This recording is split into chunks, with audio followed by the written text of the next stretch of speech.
Hello and welcome to vlog number 37. This week, at the request of YouTube user Clusterhead Survivor, I'm going to talk about how my illness has affected my personal relationships with family and friends. When I was first diagnosed with Parkinson's disease, I didn't really tell anyone. I was in denial, so why would I tell anyone that I had something that I was denying to myself?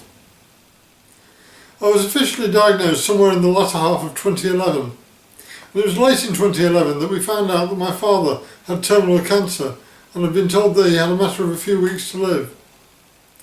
My girlfriend, who is now my wife, and I had travelled down to my father's house in Cornwall to say goodbye to him. My older brother had also travelled there from Canada. I hadn't seen my older brother for about 10 years, and he later told me that, although he had come to visit our father, it was the sight of me that really shocked him. My father asked me about my very obvious tremor and seemed satisfied that I was under the care of a neurologist.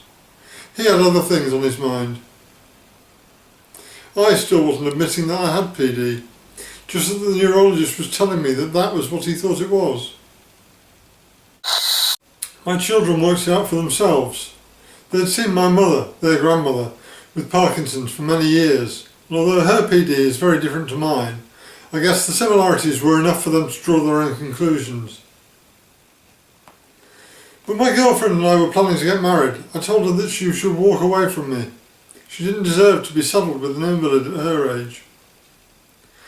Luckily, she ignored my advice and we were married in October 2013. I really don't know what I would do without her. I know that both of my brothers and my mother are very supportive of me, but that's in spite of, not because of my illness. I've never been one to have a great number of close friends. Certainly I know and get on with a large number of people, mostly people who I got to know through my work. And now I don't have that daily contact with them, and I don't have any contact with them at all. It was an eye-opener when my video about using medicinal cannabis went viral.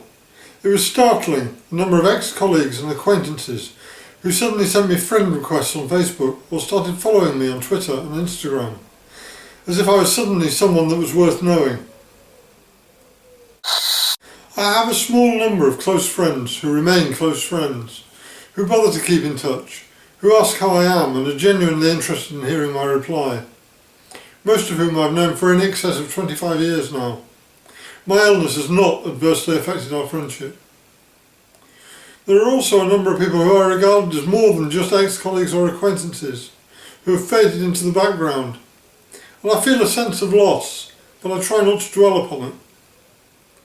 They remain friends on social media, but there is no longer any interaction, which is a shame. I'm still the same person now as I was before my diagnosis.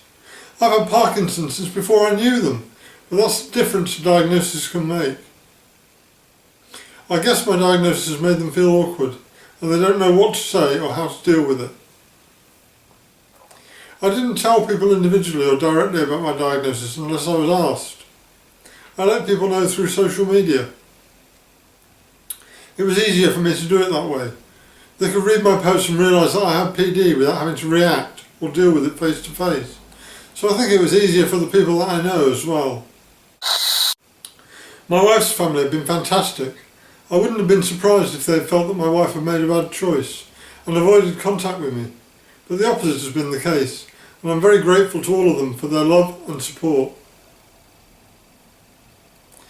The biggest effect that my illness has had on my personal relationships was on my relationship with our eldest granddaughter, and this was prior to my deep brain stimulation surgery. I used to have such a violent tremor that I was not able to hold her, and that was very upsetting. Happily, there is no such issue with our latest granddaughter, now that DBS has brought my tremor under control. My wife must find my illness very frustrating. She likes to go for walks that I can no longer join her on, so she walks alone or takes the dog while I remain at home. My lack of motivation also frustrates her, but she does try to keep her frustration to herself. There was an awkward moment when a friend and his wife, who I had known for about 15 years, and who my wife had only met once before, came to visit us for the weekend, a few months before I had my operation. "What have you got planned for us then?" he asked, a few minutes after they'd arrived. I hadn't planned anything, and really was so self-absorbed at that time that I was quite incapable of organising myself, let alone providing entertainment for guests.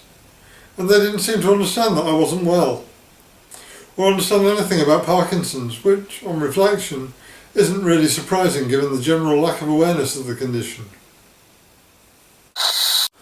Our friends got out their iPad when my lack of preparedness became apparent, and used Mr. Google to plan activities for the weekend.